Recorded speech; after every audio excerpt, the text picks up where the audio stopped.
Petrol and diesel is about to get expensive for you because the waiver which allowed buying Russian and Iranian oil without sanctions has been taken away by US. And this is the return of the Katsa regime. Hello everyone, welcome to Vajiram and Ravi's Flash News. My name is Shubhangi Singh, and in today's session we will be talking about how come America has decided to take away the waiver, why was the waiver given initially, and what exactly is Katsa, which is marking the return through the exemption waiver fading out. So let us start with understanding that what exactly has happened. So what has happened is that US has decided that the exemption waiver that we were giving to the countries for buying Iranian as well as Russian oil, that will not be given anymore. That exemption waiver is gone away with. We will not extend it. So when we are talking about the countries included in that list, India is one of those countries. So what exactly US is talking about here? That the temporary waiver that will not be extended, as simple as that. The reason they are giving is very simple. The reason they are coming up with it is the fact that we gave the waiver to ensure that the global oil supply is not disrupted, but we don't care about it anymore. We want to put strict sanctions and make sure that the countries, be it Iran, be it Russia, be it India, all of them align to US's perspective, and maximum pressure needs to go towards Iran to ensure that their economy is choked and also that they listen to what US is saying, because as of now Israel-US-Iran war is seeing no end to it. So this is like an extreme attempt from US's end to succumb Iran's economy and at least try to do it. But the problem here is this will not just have an impact on Iran or just Russia, but all the countries which are buying oil from them, including India, and it will also have impact on the global supply chain of oil as well. Now when we have understood what exactly has unfolded, let us move to understand that how did this sanction come into place and how do they work. So when we are talking about this specific sanction waiver, this was a temporary general license that was given, and because of that, sale of the oil which was already put in the sea, that was already loaded, that was allowed to move, that was allowed to go, be it Iranian oil, Russian oil. This is where I would like to introduce the Katsa link. Countering of American adversary through Sanctions Act.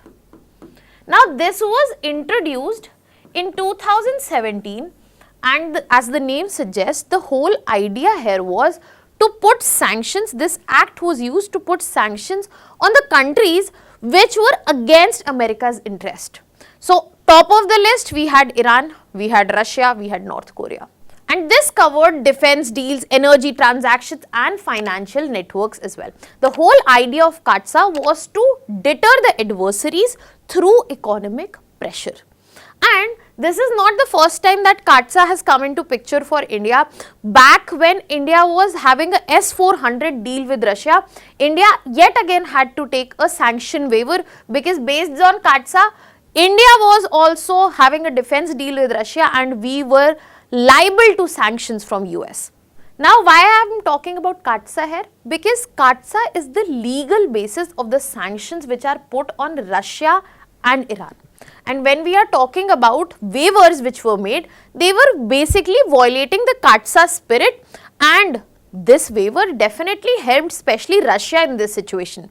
But now this waiver not being extended marks the return of Katsa regime, because 5 weeks back when US announced this sanction waiver, the whole idea was to stabilize the global oil market and prevent the price spike. But now US is not interested in this. The Russian waiver has already expired. The Iranian oil waiver is due to expire on April 19, and they have clearly clarified that they are not going to extend it. The sanction waiver that was given to the list of countries including India was only an exception. It was not removal of sanction.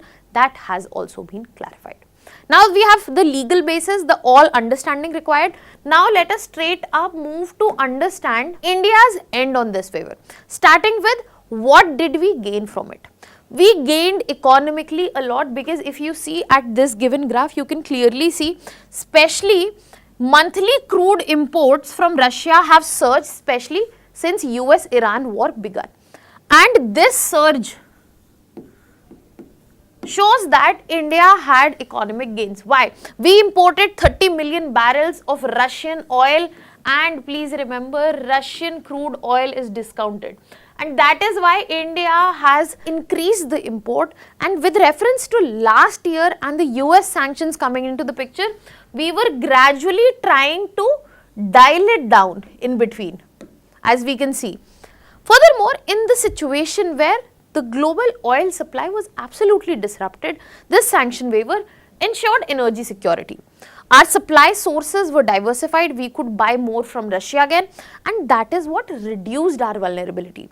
Otherwise, given our strategic petroleum reserves and other reserves, it looked like that we have only 90 days worth of oil left in the country. So in this situation, it was not just gains, it was security and also a symbolic strategic advantage that the relations with US and Russia have been maintained. But when we talk about maintaining strategic autonomy, on paper it might seem like that, but given that we have to wait for sanction waivers, be it for Chabar port, be it for importing our oil where we pay for it, seems like a little off for strategic autonomy word. What are your thoughts? Let me know on this. Let me know in the comment section. Now let us move to the other side, that what will happen now that these waivers are going away. So first of all, of course, the discounted oil is going away. So the economic gains that we were having, that will turn into rising import bill. If import bill is increasing, our current account deficit increases. Already cost push inflation can be seen present in the economy. This increased current account deficit is going to further push up the inflation, and this is also going to impact the rupee stability. Apart from that, the question is not just about rising import bill, it is also about the industrial level impact, especially for refineries. Because if you look at our refineries, for example, if you have Reliance or Indian Oil Corporation, they are optimized for discounted blends which are coming in from Russia and other sources as well. But in this scenario, where India is an economy that refines a lot, produces in a limited form, and if we have to change the supplier again, we are going to take supply from somewhere else, we would have to change the machineries, so there will be a higher procurement cost because the discounted blend is gone away and adjustment will be made to the refining configurations, and that will reduce the profit margin. So economic level impact, yes, an industry specific impact will also be seen. Apart from that, when we are speaking of implication itself, we also need to understand that this will also have strategic and foreign level implications. This will also have strategic and diplomatic implications, which will impact our foreign policy also. For example, we will again have a direct pressure on strategic autonomy. India's doctrine talks about multi-alignment. We are friends with the US, we are friends with Russia, we are friends with Iran. But in this situation, when US is again talking about sanction enforcement, what do? So the core dilemma which started during the Russia-Ukraine war, where US did not want the countries to buy from Russia, but India ensured its strategic autonomy for its energy security. But at the same time, the strategic partnership with the US might be compromised. But when we are talking about US, we also need to talk about Russia. Russia has been an ally for us. It is a key defense supplier as of now and a major energy partner since 2022 as well.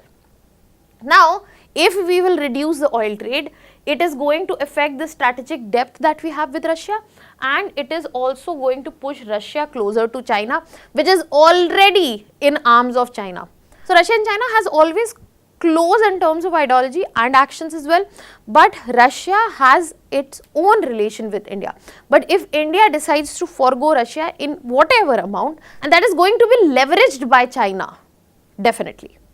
Now moving ahead and discussing the final dimension across that, how we get to see the impact on global supply. Now in terms of US-India relation, US expects that India will align on sanction.